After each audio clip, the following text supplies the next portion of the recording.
د ډیر اسماعیل خان په قریشي موړ کې د جنوري په 23مه ماسخوتن ناوخته د یو واده په مراسمو کې د ځانمرګي برید په نتیجه کې 2 کسان وژل شوي او 25 نور جوبل شوي دي. د ډیر اسماعیل خان پولیسو ډي اس پی محمد عدنان مشال ریو ته ویلي دي چې په وژل شوو کسانو کې د امن کمیټې مشر وحید الله جګري هم شامل دي. ډي اس پی محمد عدنان زیاته کړه چې ځانمرګي بریدګر د واده په موقع په یو کوټه یا کمره کې دننه په ځان پورې تړلې چاودیدونکي مواد اوچول او ولته پروګرام واده په داسې میز نوستو د میز په مشر باندې دا دماکه وکړه. زه بهر نوستم او شان غټه دماکه وکړه چې زه به وته شوم ته د پته نه ولګېده چې و دا رژه په موټر چې یشي وي کاسر وای څه وي خو خلک ډېر و ته د پته نه ولګېده. تقریبا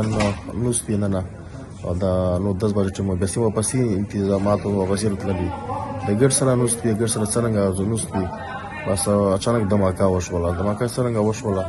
اڅوره خشته یې سپک تورم درول په سایډ باندې وویشتل کنه او دا یو اولوس ما موته دا غربي موته کنه او نور هیڅ په پاتہ نه ولګا تور اشپا شوله کنه دراب جوړ شو کنه او دا نه په کامره شته دماکه وشوله.